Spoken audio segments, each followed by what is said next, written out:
이쯤에서 국회 현장을 잠깐 연결하고 가겠습니다. 앞서서 전해드렸듯이 새정치민주연합이 강도 높은 대여투쟁을 선언하고 국회에서 철야 농성 중에 있는데요. 국회로 가죠. 새정치민주연합 강기정 의원 연결이 돼 있습니다. 강 의원님 나와 계십니까? 네, 안녕하십니까. 지금 국회 어디쯤에 계시는 거예요? 저는 지금 본회의장에서 나와서 제 방 의원회관에 방금 들어왔습니다. 몇 분이나 국회 지키면서 지금 농성하시는 겁니까? 어젯밤에는 이제 전체 정혜신 박사의 강의 듣고 나서요. 예. 정무위원회하고 행안위원 중심으로 한 20여 명 내가 어제 밤새면서 지켰습니다. 보니까 어제는 청와대 앞에서 규탄 대회도 하셨던데, 그러니까 앞으로는 장, 내, 외 투쟁을 병행하는 건가요? 방향이 어떻게 정해진 겁니까? 글쎄, 장외투쟁이다 이런 개념보다도 국회에서 이제 국회의사 일정이 중지된 상태에서요. 예. 최대한 유가족 또는 시민 또는 청와대에 우리의 의사를 전달하고 공감 소통하기 위해서 나가겠다. 예를 들면 오늘 같은 경우는 광화문에서 청와대까지 1인시 형태의 의원 130여 명이 대부분 참여하는 그런 형태의 어떤 시위를 10시부터 하고자 합니다. 예. 대여투쟁. 목표는 뭔가요? 목표. 어디까지 돼야 접는 겁니까? 결국은 어제 저희 의원총회에서 저녁 특강에서도 이야기했지만은 유가족이 동의하는 특별법. 예. 즉 진상규명의 최소한의 어떤 조건이 갖춰지는. 예. 지금 뭐 더 좀 구체적으로 말씀드리면 수사권 확보 또는 특검에 대한 추천권 확보 뭐 이런 것이 진상규명을 위한 최소한의 조건 아닌가 이렇게 지금 얘기하고 있습니다. 그러니까 수사권까지 확보를 하든 뭐 수사권, 기소권 다 확보하든 혹은 특검 추천권을 확보하는 정도로 하든 유가족이 동의하는 합의안, 유가족 동의 거기에 방점이 찍히는 거군요. 그렇습니다. 예. 어제 우리 정혜신 박사가 트라우마에 대한 얘기를 하면서 왜 국회에서 입법권을 가지고 있고 국회에 당론도 있고 그럴 텐데 유가족의 동의라는 표현을 쓰냐에 대한 질문에 대해서 정혜신 박사가 유가족이 진상규명을 가장 바라고 본질적으로 요구하고 있기 때문에 유가족의 요구 또는 유가족의 동의 이런 표현을 하더라도 그건 하나도 이상하지 않다. 과거에 저도 5.18 진상규명을 위한 세대이기도 합니다만은 5.18 진상규명 또 의문사 진상규명 뭐 등등의 과정에 볼 때 해당 그 피해자 또는 당사자들의 요구를 반영해서 입법하거나 그런 과정을 우리 역사 속에서 많이 봐왔습니다. 당사자 요구를 반영한 입법. 그래서 3자 협의체도 계속 말씀을 하고 계시는 거죠? 그렇습니다. 그런데요. 새누리당의 정우택 의원은 이 부분에 대해 이렇게 지적을 하셨어요.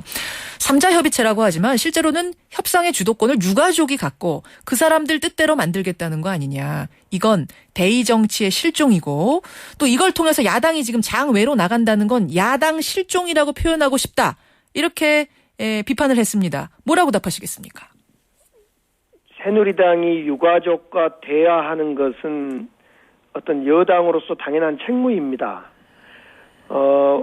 당연히 그동안 야당과 그 가족, 유가족과 시민들과의 대화 틀만 이루어져 왔었는데 그러다 보니까 새누리당은 야당에게 모든 걸 맡기고 또 그러면서도 유가족의 요구를 수용하지 않는 이런 모습을 보여와서 그러지 말고 새누리당이 어쩌면 유가족과 직접 대화하라라는 대화의 장을 야당 또는 유가족이 요구하거나 마련해 주는 것이다 이렇게 봐야 될 거고요.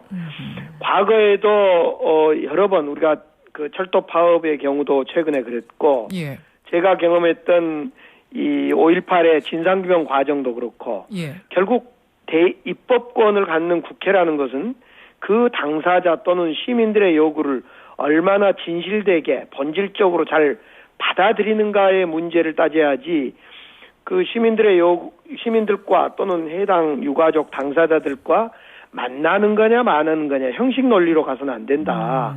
이런 말씀을 드리고 싶습니다. 진짜 대의민주주의라면은 그분들을 넣어서 이야기하는 게 뭐가 문제겠느냐 이제 이런 말씀이신 거예요.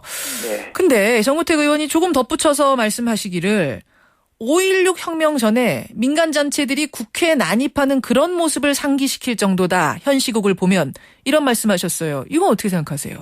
그것은 과하고요. 일단 5.16이라는 쿠데타에 대한 어떤 문제이고 지금 유가족들이 국회에서 농성하고 호소하는 것은 정말 진상규명을 위한 우리 국민의 모두의 바람이기지 이것이 여당, 야당, 유가족 생각이 다르지 않을 거다. 그런 점에서 이 유가족들의 상처 주는 지금 4월 16일에 생각이 멈춰 있는데 계속 지금 그 유가족에 대해서 SNS를 통해서 조롱한다거나 또는 이 교통사고라고 해서 조롱하거나 계속 상처를 주고 이 4월 16일 이후에 상처에 덧씌우기를 계속해 나간다면 이건 결코 누구에게도 도움되지 않는. 알겠습니다. 예, 그렇습니다. 강기정 의원 지금 만나고 있습니다. 그런데요, 지금 새누리당과 유가족이 대화를 시작했습니다. 그제 만났고요. 오늘 또 만납니다. 지도부와 유가족들. 새정치연합은 3자 협의체 요구하면서 대여투쟁을 하는 와중에 유족들은 새누리당과 협상을 하는 모습. 사실상의 2자 협의가 지금 이루어지는 모습. 이걸 어떻게 봐야 되는가 좀 헷갈린다는 분들도 계세요. 쉽게 말해서 얼핏 보면 새정치민주연합이 오히려 논의에서 배제된 듯한 인상도 받거든요. 어떻게 보세요? 실제로 유가족과 우리 당의 지금 박영선 비대위원장을 중심으로 해서 유가족 측을 계속 어젯밤에도 또 오늘도 계속 만났고요. 최소한의 유가족과 새정치민주연합의 합의안이 존재합니다. 앞서 말씀드렸던 진상규명을 위한 최소한의 합의안.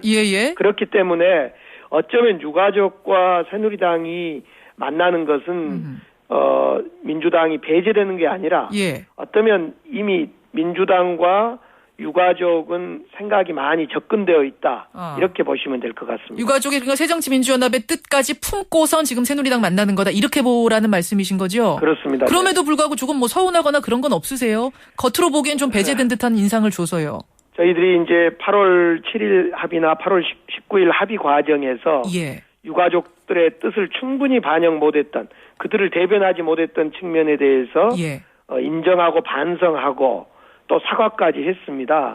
그런 점에서 유가족들이 직접 나서서 새누리당과 협상하는 것도 나쁘지 않다. 알겠습니다. 이런 생각이 들고요. 이건 지금 어떤 측면에서 3자 회담이지만은 우리 새정치민주연합이 약간 배제된 느낌이 없지 않아 있는 건 사실입니다만 그렇다 하더라도 문제가 풀리는 것이 중요하다. 이런 생각이 좀 같습니다. 풀리겠습니까? 오늘 만나서? 여당의 어떤 책무이고 의무이기 때문에 풀리도록 하는 것이 풀리길 바랄 뿐입니다. 여기까지 말씀을 듣도록 하지요. 강기정 의원님 고맙습니다. 네, 감사합니다.